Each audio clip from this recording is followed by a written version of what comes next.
আমি নিজেকে অনেকটা বদলে ফেলেছি। আর কারো সঙ্গে বেশি হাসি মজা ঠাট্টা করি না। কারণ বেশি হাসি আমার কপালে সয় না। যতটা হাসির মাঝে খুশি পাই তার থেকে দ্বিগুণ পরে কষ্ট পাই।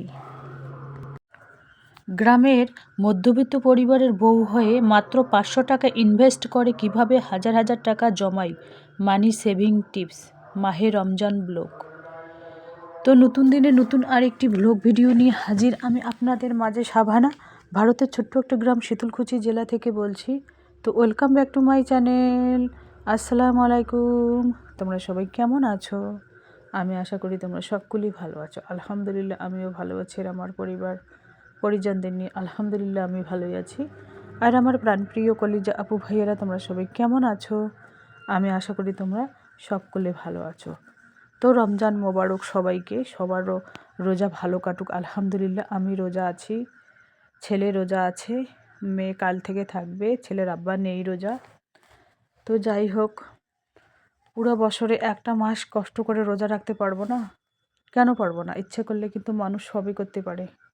গ্রামের মধ্যবিত্ত পরিবারের বউ হয়েও মাত্র ৫০০ টাকা ইনভেস্ট করে কিভাবে হাজার হাজার টাকা জমাই। মানি সেভিং, সেই ছোট্ট বিষয় নিয়ে ব্লগ নিয়ে তোমাদের কাছে আলোচনা করব। যেহেতু আমার প্রত্যেকদিন বিকাল ৪টায় ব্লগ আসে, তো কোনো না কোনো ব্লগ তো তোমাদের কাছে শেয়ার করতেই হবে, তাই না? তো চলো ব্লগটা দেখতেই থাকো, আশা করি খুবই ভালোই লাগবে। তো ৫০০ টাকা, তোমরা তো বলতেই পারো যে ৫০০ টাকা ইনভেস্ট করে কিভাবে হাজার হাজার টাকা জমাবে। দেখুন, ৫০০ টাকা দিয়ে যদি তুমি একজোড়া কবুতর কিনে নিয়ে আসো, বা এক্সাম্পল দিলাম, কবুতর একজোড়া হোক, মুরগি একজোড়া হোক, বা দুটো হাঁসই হোক, মানে শুরু তো প্রথম করো অল্প দিয়ে। কারণ অল্প দিয়েই মানুষ কিন্তু অল্প অল্প করে, তিল তিল করেই কিন্তু অনেক কিছু বড় করে। একবারে কিন্তু মানুষ বড় হয় নাই।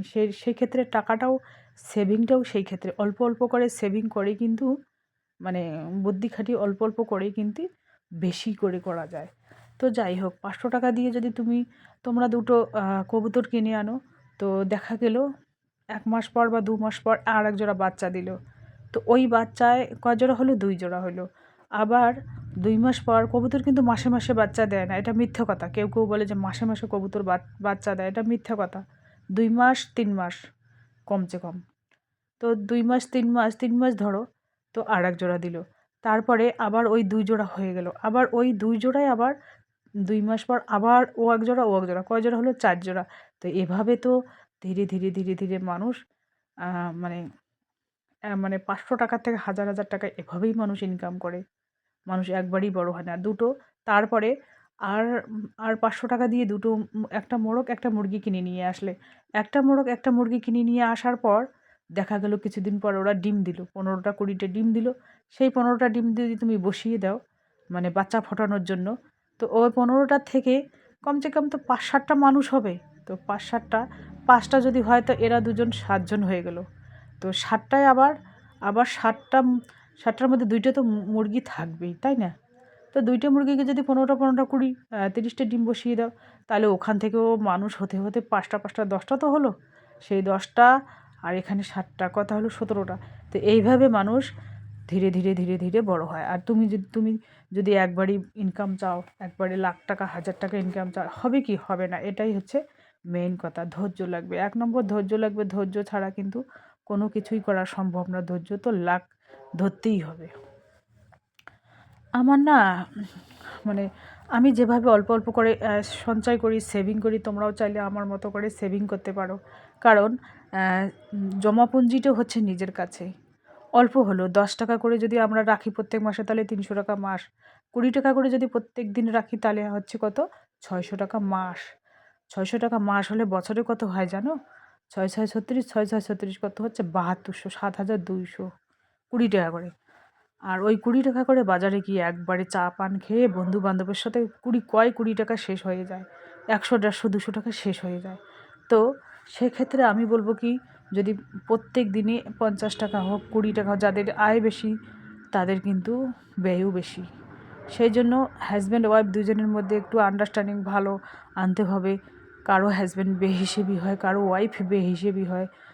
দুজনেরই কিন্তু মনের মিল কোনোটা সংসারেও হয় না। আমি জানি কোনো সংসারেও, সবার সংসারে ঝগড়াঝাটি হয়, কম বেশি হয়, কিন্তু ঝগড়াঝাটি হয় প্রত্যেক সংসারে। এটা এক্কেবারে বাস্তবে যেটা, প্র্যাকটিক্যালি বাস্তবে যেটা, সেটাই আমি তুলে ধরি। আমাদের স্বামী স্ত্রীর মধ্যে ঝগড়া হয়, মানুষের কেন হবে না? এটাই তো মেইন কথা।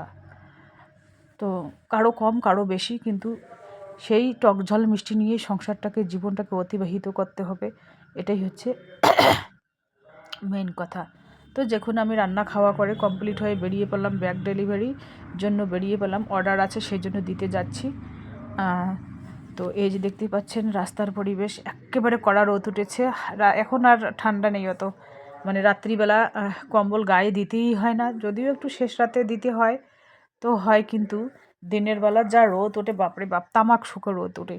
এই যে দেখুন তামাকগুলো কত সুন্দর হয়েছে, চারপাশে রাস্তার দুই ধারে কলা গাছ, বাঁশঝাড়, ছোট বড় অনেক টিনের ঘর, জাস্ট অসাধারণ গ্রাম্য পরিবেশ।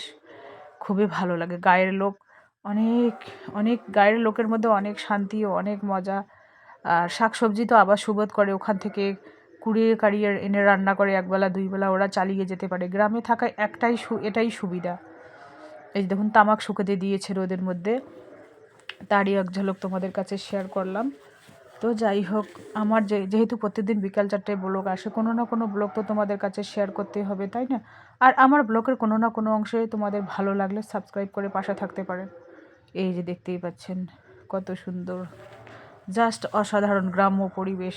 তো চলো আজকের ব্লগ এ পর্যন্তই। ততক্ষণ তোমরা সবাই সুস্থ থাকো, সাবধানে থাকো, টাটা, আল্লাহ হাফেজ।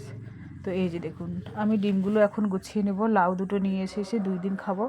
আর এই যে দেখুন কার্টুনের মধ্যে ডিম আছে, ওইগুলো আমি একটু মানে সেপারেট করব, মানে গুছিয়ে নেব আর কি। যাই হোক, আমি এইরকম করে আমার রুটিন, প্রত্যেকদিনের সকালের রুটিন আমার এইভাবেই চলে। এই যে দেখুন বিছানাটা টান টান করে গুছিয়ে নিয়েছি, কাপড় কয়েকটা ছিল অগোছালো, সেটা অফ ক্যামেরায় গুছিয়ে নিয়েছি, আর টেবিলটাও গুছিয়ে নিয়েছি। এই যে দেখুন আমার রুমে তেমন কোনো সাদামাটা জিনিস নেই। দেখুন নিজের শান্তির নিট যদি একটু ভাঙাচুরো হয় না, শান্তিতে একটু ঘুমোতে পারবো। কারো খ্যাস ঝগড়াঝাটি তো থেকে তো ভালো আছি না, শান্তি আছি না, এটাই হচ্ছে মেইন কথা।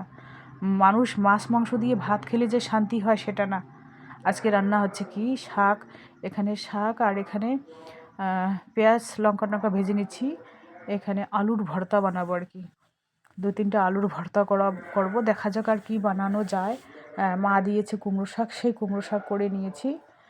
এই যে দেখতেই পাচ্ছেন, আর ভাত, এই দেখুন ভাতের মধ্যে আলু দিয়েছি, আর ওখানে মাছ আছে, মাছ বানিয়েছি, রুই মাছ।